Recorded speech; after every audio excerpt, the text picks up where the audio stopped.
नमस्कार, मैं हूं ए के कश्यप और आज इस वीडियो में मुख्य रूप से चर्चा करने जा रहे हैं जो सेंट्रल या स्टेट एम्प्लॉई हैं जिनका पैसा लगभग 10% मासिक सैलरी से कटता है और 14% उसमें सरकार जो ऐड करता है, तो 24% की राशि अब बाजार में अच्छे निवेश को लेकर एक और यहाँ पे व्यवस्था को लाया गया है। और एनपीएस सब्सक्राइबर या यूपीएस सब्सक्राइबर अगर आप हैं, केंद्र या राज्य सरकार के अगर आप एम्प्लॉय हैं, तो आपके लिए ये वीडियो काफ़ी महत्वपूर्ण है, क्योंकि आपको ये जानना जरूरी है कि आपका ये पैसा कहाँ पे लग रहा है और कैसे आपके वार्षिक रिटर्न पीएफआरडीए के द्वारा दिया जाएगा। जिस पीएफआरडीए का हम चर्चा किए हैं, ये पीएफआरडीए एक रेगुलेटरी बॉडीज है, नियामक संस्था है, और ये संस्था आपके कटौती किए गए पैसे को अलग अलग शेयर मार्केट में लगाता है। ये शेयर मार्केट का जो पैसा होता है, ये आपके रिस्क सेक्टर में भी होते हैं और कम रिस्क सेक्टर वाले में भी होते हैं। अभी जो एक हाल फिलहाल में जो न्यूज आप देखे होंगे कि अब एनपीएस या यूपीएस सब्सक्राइबर जो है, केंद्र सरकार के अगर कर्मचारी या राज्य के कर्मचारी भी हैं, तो उनके पैसे को सोने और चांदी के सेक्टर में भी लगाए जाएंगे। यानी अब सराफा मार्केट में, पहले आप शेयर बाजार से ही रिलेटेड थे, अब आपके सराफा बाजार में भी आपके एनपीएस और यूपीएस का पैसा जो है वह मूव करेगा, वहां पे भी फंड को जनरेट करेगा। इससे कितना फायदा आपको होगा, कितना नुकसान होगा, इस वीडियो में हम लोग देखेंगे। क्या सच में जो एक बड़े रिटर्न का जो ढोल पीटा जा रहा है कि बड़ा रिटर्न मिलेगा, बहुत बड़ा फंड बनेगा, तो सच में क्या ऐसा हो रहा है, इस पूरे वीडियो में देखेंगे। लास्ट तक जरूर बने रहिएगा। नए जुड़े तो जरूर चैनल को सब्सक्राइब करके बेल आइकन को दबा दीजिएगा। वीडियो अच्छा लगेगा तो जरूर लाइक शेयर कीजिएगा। देखिए, सबसे पहले यहाँ पे हम लोगों को समझना क्या है कि यहाँ पे भारत सरकार के 3 महत्वपूर्ण पेंशन योजना जो सरकारी और गैर सरकारी क्षेत्र के लिए ओपन किए गए हैं, जिसमें एनपीएस, यूपीएस और अटल पेंशन योजना में लगभग 9 करोड़ से ज्यादा यहाँ पे सब्सक्राइबर हो गए हैं। और ये 9 करोड़ सब्सक्राइबर में यहाँ जो फंड जनरेट हुआ है, ये 16 लाख करोड़ रुपया यहाँ पे ज्यादा फंड आ चुका है।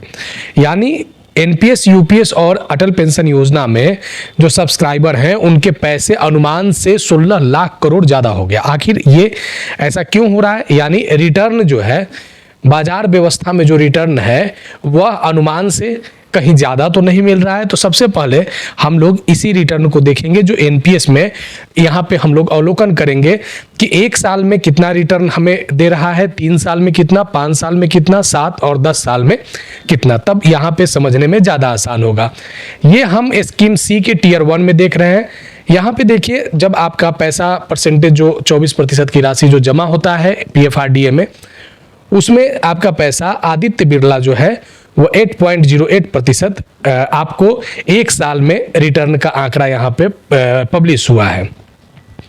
एक्सिस से 8.07% आया है और डीएसपी से 8.35% आपका सालाना रिटर्न है। एचडीएफसी से 8.57% है, आईसीआईसीआई से 8.35 है, कोटक से 8.41 है और एलआईसी से 8.10 है, एसबीआई से 8.32 है और टाटा से 8.17 है। इसी तरह यूटीआई से 8.39% है। ये जो अभी हम आंकड़ा पब्लिश किए हैं, ये आपके वार्षिक आकलन है एनपीएस रिटर्न का, यानी जो आपका पैसा जा रहा है 24% की राशि, उस पर मिलने वाला ब्याज पर क्या आपको कितना पैसा जो है वार्षिक वृद्धि के दर से वहां पे आपकी बढ़ोतरी हो रहा है।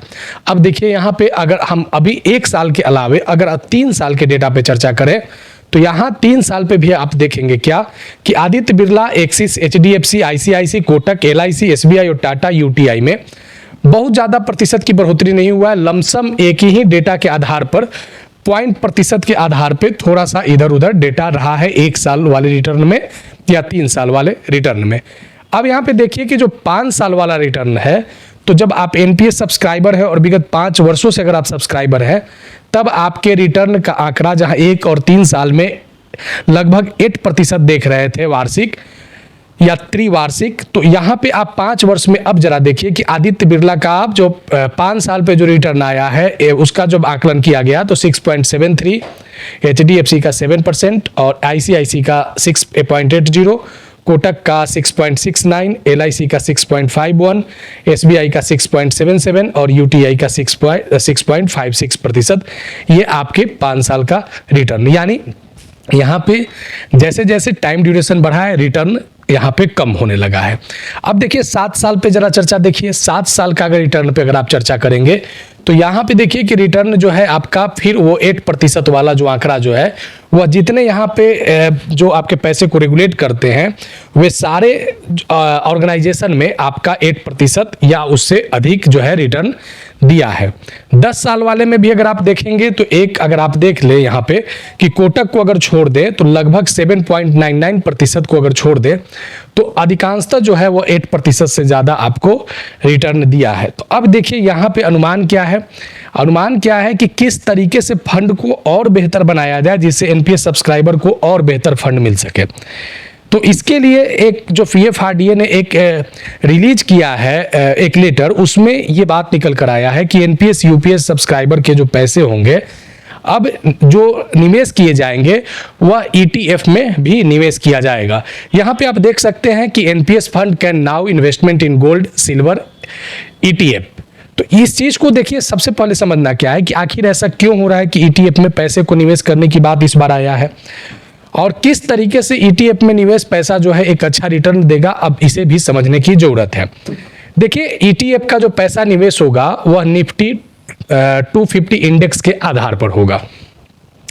अब यहाँ पे समझना क्या है कि निफ्टी 250 100 क्या है। देखिए शेयर मार्केट में वे कंपनियां जो 251 नंबर से लेकर 500 नंबर तक लिस्टेड हैं वह सारे निफ्टी 250 इंडेक्स के अंतर्गत आते हैं। अब निफ्टी 250 में निफ्टी स्मॉल कैप के नाम से इसे जानते हैं और 251 से 500 रैंक वाली कंपनियां इसमें शामिल है। पूरे शेयर बाजार का लगभग यहाँ पे 5.20% रिप्रेजेंटेशन जो है वह निफ्टी स्मॉल कैप 250 के द्वारा किया जाता है। अब देखिए यहाँ पे कि निफ्टी 250 स्मॉल कैप का क्या बेनिफिट है। अब जो ये पैसा जो ईटीएफ में जिसका विषय पे भी हमने चर्चा किया कि जो पैसा निवेश होगा वह इन्वेस्टमेंट जो होगा वह गोल्ड और सिल्वर में जा रहा है।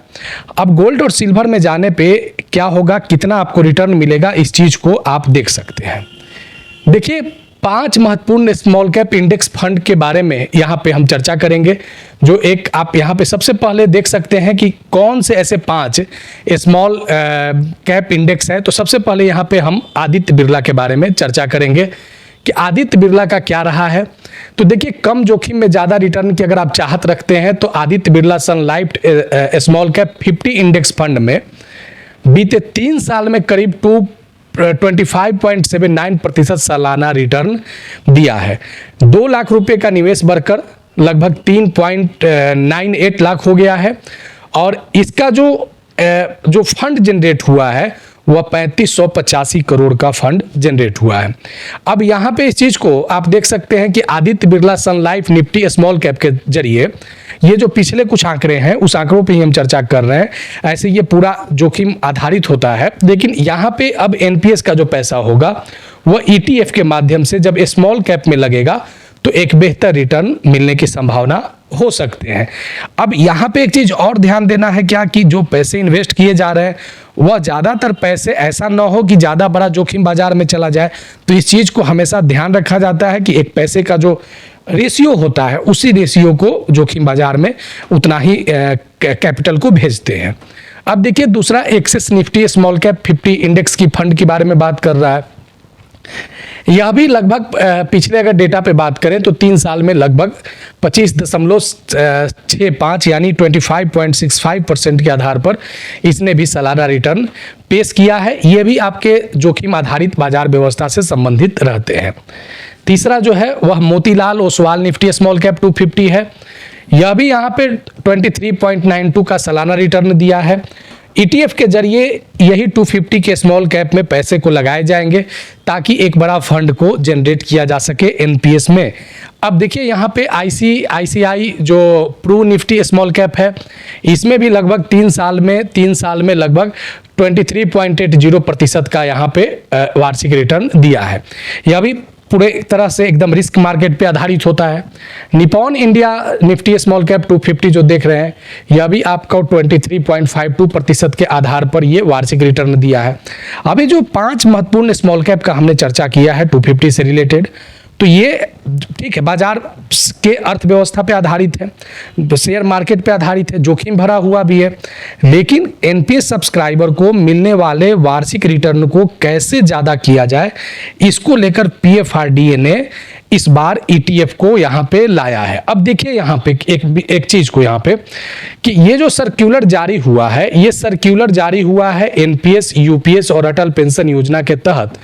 जो भी 9 करोड़ लोग यहाँ पे सब्सक्राइबर हैं, उन सभी लोगों के लिए ये जारी किया गया है। इसमें equity debit, short term instrument, exchange trade fund, ETF को यहाँ पे गोल्ड और सिल्वर के साथ इस स्कीम में इंक्लूड कर दिया गया है, शामिल कर दिया गया है। ईटीएफ में आने से अब बेनिफिट्स क्या होगा? ईटीएफ में आने से बेनिफिट्स क्या होगा कि बाजार और जोखिम में तो ये पैसा रहेगा ही, लेकिन रिटर्न ज़्यादा मिलने की संभावना होंगी, यानी वार्षिक रिटर्न में जो प्रतिशत जो बढ़ोतरी था वह आगे हो सकता है। यानी एनपीएस सब्सक्राइबर को एक बड़ा पोर्टफोलियो यहाँ पे जो मिलेगा फंड का, तो इससे एनपीएस सब्सक्राइबर को जो लगभग जो 24% का जो अमाउंट जो जमा हो रहा है मासिक तौर पे, तो उससे एक बड़ा बाजार जो एनपीएस सब्सक्राइबर को मिल सकता है। आने वाले समय में ये कितना बेनिफिट देगा यह एक अलग विषय है, लेकिन ईटीएफ के आने से एनपीएस सब्सक्राइबर ये आशान्वित हो सकते हैं कि अब उनके फंड में कुछ बढ़ोतरी हो सकते हैं, क्योंकि ये पैसे बाजार व्यवस्था में लगाए जाएंगे और गोल्ड और सिल्वर के सेक्टर में इससे जो सिक्योरिटीज होंगे वो लाए जाएंगे। तो इस कारण से एनपीएस सब्सक्राइबर को आने वाले समय में एक बेहतर फंड जो अनुमान है वह बढ़ सकता है। तो ज़रूर कमेंट में आप लिखिएगा, अगर न्यू अपडेट आएगा एनपीएस से तो हम ज़रूर आपके सामने रखेंगे। नए जुड़े तो चैनल को जरूर सब्सक्राइब करके बेल आइकन को दबा दीजिएगा। मिलेंगे आगे नेक्स्ट वीडियो नेक्स्ट टॉपिक में। धन्यवाद।